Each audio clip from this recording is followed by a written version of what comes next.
Welcome to the press conference for In the Cut, which is having its world premiere here in Toronto at the festival. And I will immediately introduce the people who are here at this table, actually starting dead center, because it's all about Franny in Wonderland of sorts, and Franny is Meg Ryan. Skip one. Next, as her half-sister Pauline, Jennifer Jason Leigh. Between them as the man who shatters Franny's world in a way, Mr. Mark Ruffalo.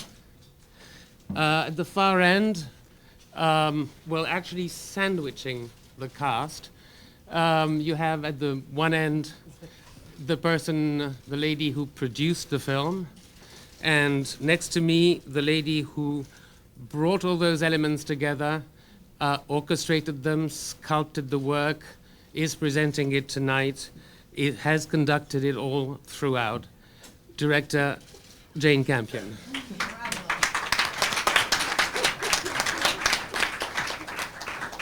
There have been a few screenings so far for the media, and if you take a poll among the crowd coming out, you have about 17,000 different definitions of the film. Someone says it's a thriller. Someone says it's an erotic movie. Someone says it's pop. Someone says it's a character study.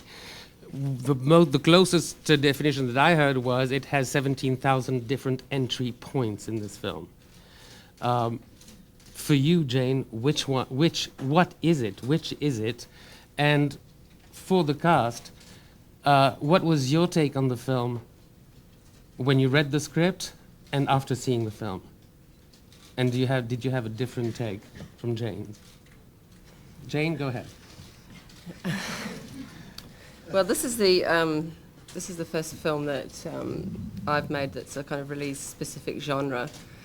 And as I was developing the work and thinking about it and thinking about the genre of thriller and what it meant to me, and did I want to just make a film that was just frightening, or what and how was I attracted, I realised that what was great for the sort of things I wanted to do was that genre, thriller genre, detective story film is by nature, by definition, a kind of a dark vehicle, and it is a way that we accept of exploring the kind of darker qualities of our society and our life. And I have to admit that when I read Susanna Moore's book, In the Cut, I was really taken by it and a little afraid about the idea of even directing it straight off. And the interesting thing for me was that as I worked with Susanna and on the script and made the film, I found the process really interesting because it took the fear away and it was a kind of vehicle of healing for me. And I was encouraged by Laurie, who worked as my producer very closely from the beginning, to put myself in the film. And I went, but I don't need to. This is about Franny, it's clear. We've got a character already. But she was persistent in having me try and make the story very personal. And what is personal to me, of course, is Franny's story and the romantic myth that we all live with in Western culture that I think the story helps us explore. And so I did find ways to make it personal, and I think it really enriched the experience for me and the film. And in a way, I see the film or the story or the fact that it's a genre as a kind of container for it. And in itself, it's complete because, that's one level at which you take it. It's just a story. It's just a story. It's a relationship story. You find some things out about them. They get together after a lot of obstacles and a lot of intimacy. Also, the detective part of the story is resolved. And I think what I really like about, my favourite of all mystery thriller stories is that they have a haunting capacity later that it's the sort of mystery that's not resolved, that stays there. And I hoped that would be there for the film. And, I don't know all of exactly what they are, but, my experience is that it's, it's like a poem or something. It's a container for meditation, think about it later. Ms. Ryan? Well, my way into it was being really interested in the character of Franny. And what was the most interesting thing to me about reading it, performing it, and then having Jane's take on it was that I was most impressed by the movement, this seemingly tiny movement in this person, which is, I think, this seemingly tiny movement, but this extraordinary thing that human beings are capable of, which is soul connection. And I thought that this was such an unlikely person. She was so heartbroken and so disappointed and so had all kinds of grief, but still from that place that she sort of shrunken into in herself, she was able to reach out to this other soul. And it's an examination for me of intimacy and connection and a very particular kind of feminine grief, maybe. And there's so much joy, too, of discovering in it as well. And I always love when James talked about it as a poem, because in the same way that a poem can resonate at different times in your life in different ways, I think that the script did that.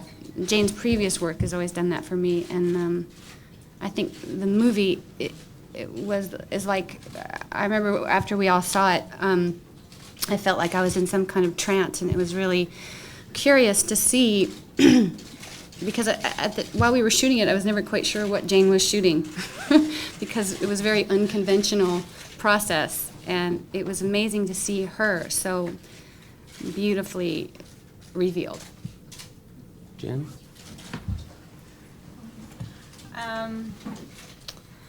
Yeah, I always, down.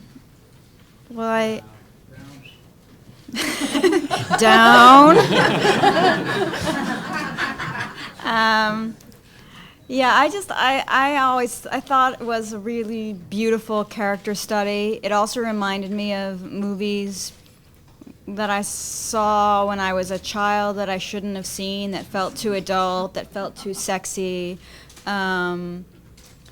And so it was very evocative and very emotional. And the script was very disturbing, but on each read you would find, because it was very spare, and each read it would get deeper and deeper. And of course, just the idea of Jane Campion doing a thriller was so incredibly exciting. So when I read it, it was, absorbing and scary and all of that, but then I just had no idea how beautiful and how deep it was going to feel when I saw it. So it's just an amazing thing to be a part of. Mark? I read the script and I thought it was a really interesting choice for Jane to be doing a genre picture, and I always wanted to do something that was genre, but what I saw in it was just this really kind of in-depth, unflinching, honest character study also. And I felt like it was kind of a little subversive to have such an in-depth character study buried under a genre. And to have Jane Campion do that it was pretty exciting. And it was also, I was given the script and I read it and I was thinking, why in the hell are they thinking of me for this part? What about Russell Crowe? I mean, there's Sean Penn. There's just a group of actors who just more readily come to mind in this part, And I just was, I love the idea that someone had the courage to kind of see someone who, you maybe want to peg in a certain kind of role because he does it well once. To have someone kind of see past that and say, Mark, I think you could play something like this, and I think it would break you up to do it, and I think it'd be fun to do, and let's do it. So And then I saw it, and it's a fantastic piece of film. I think it's, it delivers on the genre, but at the same time, there's a new, feel like it's historical to filmmakers. There's kind of a new kind of visual dialogue being spoken by the way she can, throw focus during a frame to specific kind of behavior, the poetry of behavior and things that speaks on another level outside of the narrative. Well, and for me, I think I was really interested in doing a noir film that was about feminine longing as opposed to about a masculine concern, and using New York at the time that we were shooting, looking at it, for me as a producer, I was looking at the landscape of New York and how interesting that would be post 9/11 as a kind of psychological landscape for a noir. And I was really interested in seeing Jane and Meg and Jennifer bring that feminine quality to the genre, which was really exciting for me. A question that I have to ask of the central couple before giving the microphone. Were you two guys ever wary about, how should I put it, overexposure? Of how Jane would handle nudity on screen? I was never worried about it, based on the kinds of beautiful work that Jane's done before and how she's represented that, that element. Never didn't worry me. It was no. No, I mean, the ground rules were set very early on in how it was going to be handled. We were given assurances and sort of, even assurances as far as the cut went to, what we felt comfortable with and how we were going to handle it. And because she covered that ground, we knew what we were going into, and there's no ambiguity whatsoever about it. It wasn't sprung on us, Question over there, then the lady in front of you. No, first the lady behind you, Giovanna, and then you. Yes, you. Oh, okay. Meg, this role is very much a stark departure for you, and I just wanted to find out if it was important for you to get away from comedy and redefine yourself as a dramatic actor. I just didn't think of it at all in that kind of context. I just knew it was Jane, and I thought that the script was beautiful, and it seemed really very oddly familiar to me, and that it was more reactive like that. It was not interested in cultivating image or breaking out of image. It's just not how I think. The lady in front of you, and then the gentleman here. Giovanna Grassi del Corriere della Sera, Italy. Bernardo Bertolucci in Italy said in Venice that he will have to cut his movie for the system of censorship in America. Seeing your beautiful movie, thanks, I was thinking that probably you will have to cut your movie, because in the last year we didn't see any movie with sex. With violence, yes, but not with real sex, serious sex in any American movie. So, Okay, it's no, true. we get your point. We get your So, point. it's true. I just wanted to know, what do you think that will happen with the censorship? Did you cut your movie? Thinking about the visa restricted. Is there a domestic North American version and an international version of it? Yes. There's when we I'll talk, and then I'd like Laurie to say something about it, because she's the one that really slaved over this. When we were financed by Pathé and Screen Gems, we agreed to make an R version of this film, and I didn't really have a problem with that. And then it's very undefined what that is in America, so you have to really find it. by, you know, in a negotiation with the censorship board. And, you know, like all these things you put too much in and then you know, work out what's going to happen. But I mean, I guess I did originally a director's cut for Europe. And then we worked to find our version for America. And do you want to say something about it? Well, just the thing is, so that no one's disappointed, I think that the R version is essentially got the content of the international version. What happens in America is something that I found, you know, just absolutely absurd, where basically if they haven't seen something before, then they automatically exclude it. So I was actually told that the film was too intimate, and that is not, for me, a reason to censor a film, because it's intimate, and intimate is a good thing. So we had many talks and interesting discussions about it, and in the end, I think that the difference is very subtle. I mean, I think it's actually pretty good, the North American version. It's not too bad. Sir? There's a question for, I think, 3 people on the panel. Notice Miss Ryan and Miss Parker both used the term feminine, describing the film, which I guess I think of sort of a 1950s word, kind of creeping back.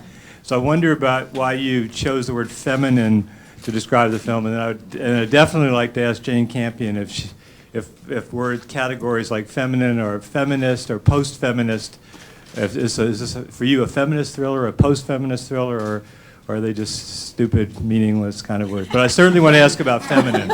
I don't know what feminine means. What does that mean? Mark, would you like to answer? You answer. I think you're fishing in the wrong pond. You know, I find that the masculine, you know, Jane, if one thing Jane really tries to do is to bring a balance between the masculine and feminine in this film, and a balance between, this constant balance is struck in the film. There's the balance between just the sheer physical, almost brutal power of a police officer laid up against, even coupled with the feminine quality of, just archetypally speaking, the feminine quality of poetry, language, love. These, you know, it's no mistake that Latin is broken down into masculine and feminine forms. It's age-old. They go hand in hand, and their way of categorizing things that are different but are the same. So I know a lot of people want to label the film feminist, but I think it's a really adult, balanced way of portraying film. With all respect, I didn't ask the question of Mr. Ruffalo. Thank you very much. But could I ask the people I asked the question to answer it? Maybe next time. Wherever you are. I said... Or at least Miss Campion instead of feminist? Mr. Campion. Could I ask, you know, could you, I'll just ask it again in a friendly way. Would you use the term feminist? Well, I do actually. I mean, it was nice listening to Mark talk about it. Thank you, Mark. And because it was really interesting to hear it, and it made me think when he was talking about it that, you know, everything that we have in our culture is part of a reflection of ourselves, and that does also mean being masculine and feminine, as he pointed out, in French and Latin and different languages. And, you know, it's inescapable, and I think it's an exciting part of being alive to explore that and to be part of it. And I'm not a propagandist for either event. I'm interested in knowing it and knowing myself and knowing men. And I think what's different about this film is it's a different access, you know, into what's normally a masculine domain. And I don't know, you know, that's how I feel about it. Question here, then question there. One step at a Mohit time. Rajans, Omni Television. Meg, my first question is to you. He's here. Actually, it's a two-part question. For Meg, what were the most challenging scenes for you to film? And Jane and Laurie, how it was like working with Nicole Kidman behind the scenes? I mean, I think primarily I just remember it being really hot.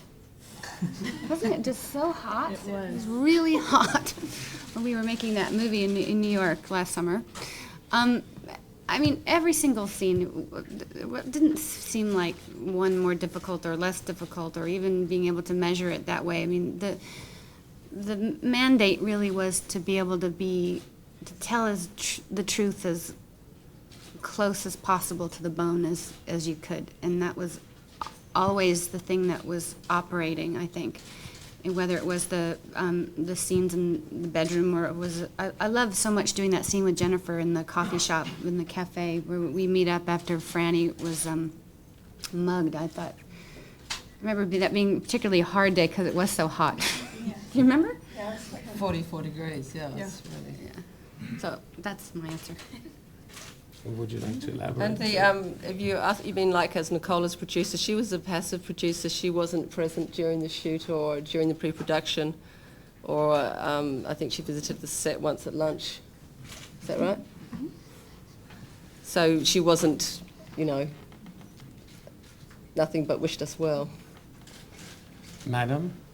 Harking back to, Mark, what you said about ground rules that made doing the sex scene safe, could you be, a little bit more specific about what those ground rules were?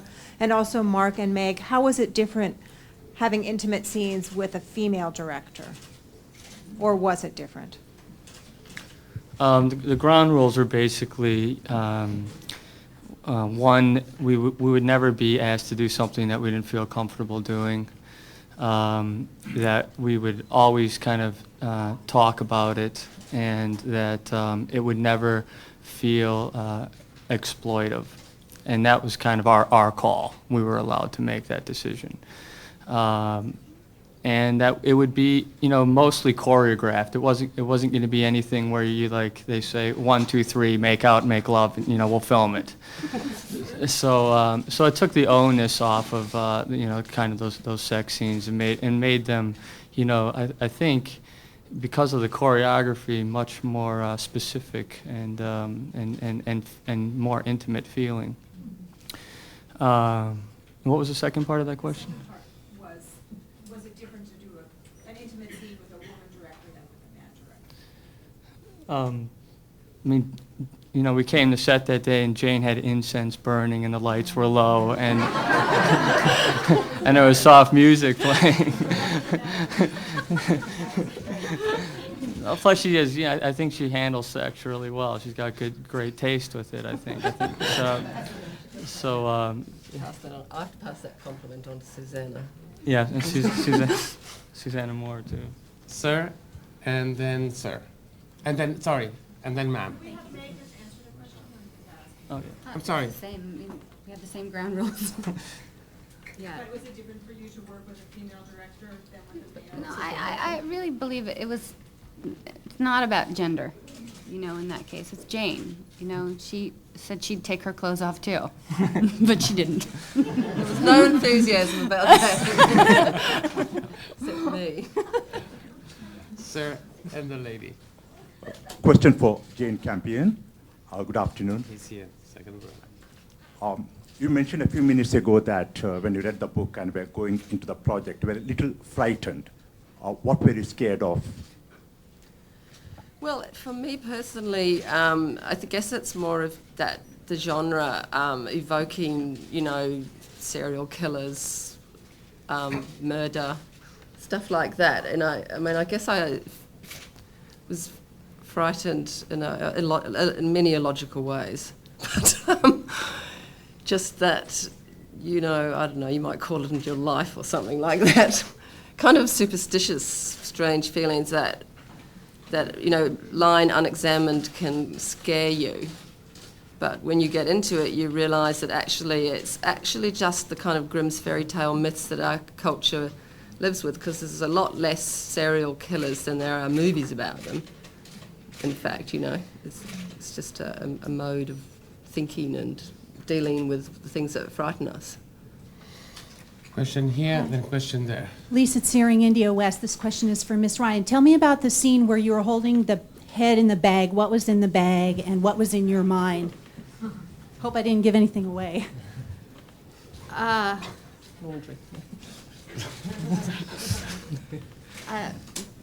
Did you see the film? Yeah. I don't know if I really should answer that. You mean during the shoot?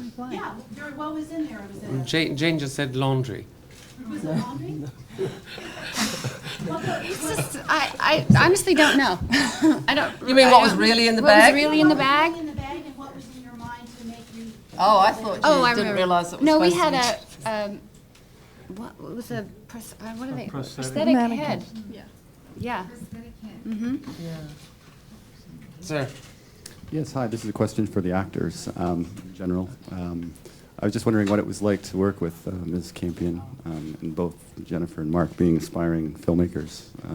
What was the mood? You had mentioned incense and that sort of thing. Can you describe the mood of, was it easy shoot or that sort of thing? Yeah, I mean, Jane has the ability to, I mean, she's unlike any director I've ever worked with in that there's a lot of like one-on-one time, and you find there's just something so loving and open and trusting about her that you find yourself telling her all these intimate things within 10 minutes, and then suddenly she does a line from a scene and you realize you've been improvising. And then you realize that's what she wants. She wants you. She doesn't want acting. She doesn't want a performance. She wants you, and the way she's going to get that is by bringing yourself there so completely. And it was kind of a revelation for me. And yeah, I treasure it. You know, I really learned a lot. I haven't worked with a director who kind of so. Sort of supported the actor's work and the preparation, and knew what that work was. I think Jane was really well trained by Harvey Keitel, and you know, just as what an actor needs. And I've never had a director kind of make available so many resources. And Laurie too, and make it so easy to do the job and make that character who's so different from myself sort of come to life. And the poetry, she was always pulling reference material in. At one point, Jane wanted to bring in a gigolo to train me sexually. But he was too expensive. He was $1,000 an hour. And but you know, but that kind of attention to detail is not something. It's just not. It's not talked about. I don't think the language is really known in a lot of the newer directors to even. I mean, they say they want to help the actor, but I don't think any of them really know quite how to do it. And to make so much background work available, really, I think is the reason why you see these 5 actors do something they've never done in their career before, in the rehearsals. And I mean, the performance is, she really cares about the actors and performance. That's all I have to say on that. And I'm afraid that's all the time we had. Thank you very much, ladies and gentlemen.